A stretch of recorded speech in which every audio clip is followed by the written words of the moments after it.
Hi friends, இன்றைக்கி நம்ம பார்க்க போகிற கான்செப்ட் வந்து பார்த்திங்கன்னா மியூச்சுவல் ஃபண்ட்னா என்ன, அப்புறம் மியூச்சுவல் ஃபண்டோட டைப்ஸ் என்ன, மியூச்சுவல் ஃபண்ட் எப்போ டேக்ஸ் ஆகும், மியூச்சுவல் ஃபண்டோட டேக்ஸ் பெனிஃபிட் என்ன, இதை நாலுத்தையும் பார்ப்போம்.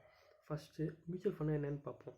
மியூச்சுவல் ஃபண்ட்னா என்ன மீன்ஸ், நிறைய பேருக்கு காசை கலெக்ட் பண்ணி அதுலேருந்து செக்யூரிட்டிஸ் வாங்கி அதை ப்ரொஃபஷ்னலாக ஹோல்ட் பண்ணுறது பேர் தான் மியூச்சுவல் ஃபண்ட். ஓகேங்களா? இது ஒரு சென்டென்ஸாக சொல்லலாம். Mutual fund is a professionally managed fund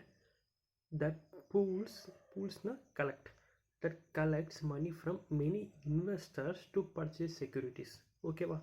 so இந்த மியூச்சுவல் ஃபண்ட் வந்து எப்போ டேக்ஸ் ஆகும்னா, மியூச்சுவல் ஃபண்ட் நம்ம எப்போ விற்கிறோமோ அப்போ தான் டேக்ஸ் ஆகும்.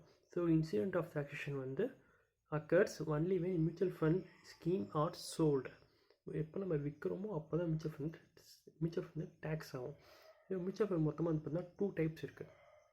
ஒன்று வந்து பார்த்திங்கன்னா ஈக்விட்டி மியூச்சுவல் ஃபண்ட், இன்னொன்று வந்து பார்த்திங்கன்னா டெப்ட் மியூச்சுவல் ஃபண்ட். ஸோ ஃபஸ்ட்டு நம்ம ஈக்விட்டி மியூச்சுவல் ஃபண்டை பற்றி பார்ப்போம். ஸோ இப்போ நீங்கள் ஈக்விட்டி மியூச்சுவல் ஃபண்டை வாங்கியிருக்கீங்க. இப்போ நீங்கள் அதை வந்து பார்த்தீங்கன்னா நீங்கள் வந்து ஈக்விட்டி மியூச்சுவல் ஃபண்டை வாங்குறதுலேருந்து 1 இயர்க்குள்ளே விற்றுட்டிங்கன்னா அது வந்து பார்த்தீங்கன்னா ஷார்ட் டேர்ம் கேபிட்டல் கெயின். நீங்கள் 1 இயர் மேலே விற்றீங்கன்னா அது வந்து பார்த்தீங்கன்னா லாங் டேர்ம் கேபிட்டல் கெயின். அதுலேருந்து கெயின் வந்துச்சுன்னா அது வந்து ஷார்ட் டேர்ம். அதுலேருந்து கெயின், அதாவது நீங்கள் வாங்கின 1 இயர்க்குள்ளே விற்றதில் உங்களுக்கு கெயின் வந்துச்சுன்னா ஷார்ட் டேர்ம் கேபிட்டல் கெயின்.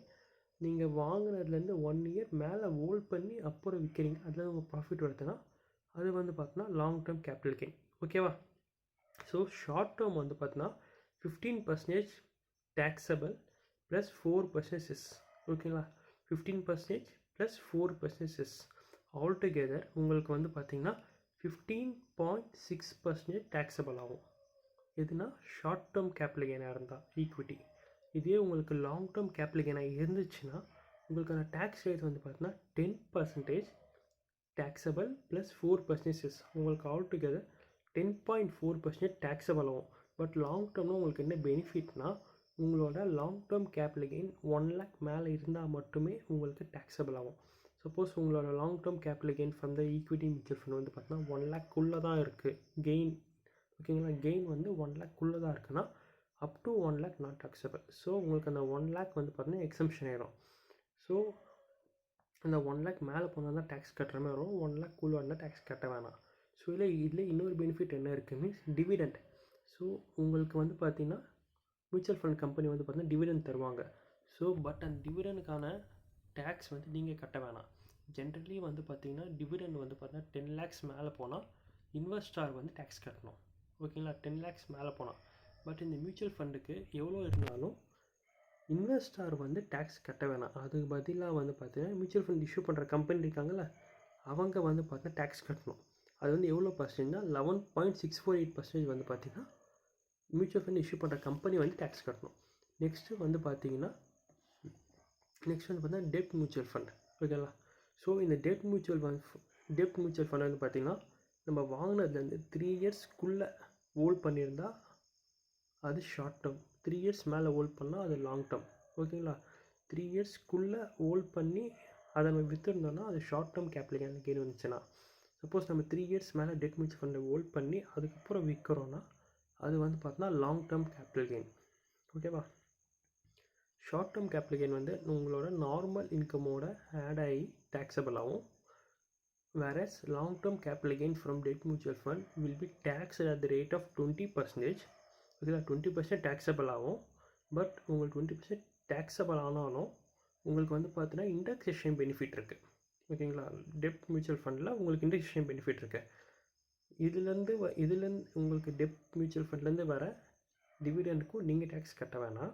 அதுக்கு பதிலாக அந்த கம்பெனி இருக்குல்ல, the company which is paying you dividend will have to pay dividend distribution tax at the rate of 29.12%. ஓகேங்களா? உங்களுக்கு இதனால் வர டேக்ஸ் பெனிஃபிட்டு இன்னொன்றும் இருக்குது. அது என்ன மீன்ஸ், செக்ஷன் 80Cயில் நீங்கள் ஈக்விட்டி மியூச்சுவல் ஃபண்டில் இஷ்யூ பண்ணுறீங்க தெரியுமா? ஸோ அதுக்கான பெனிஃபிட்டை நீங்கள் கிளைம் பண்ணிக்கலாம்.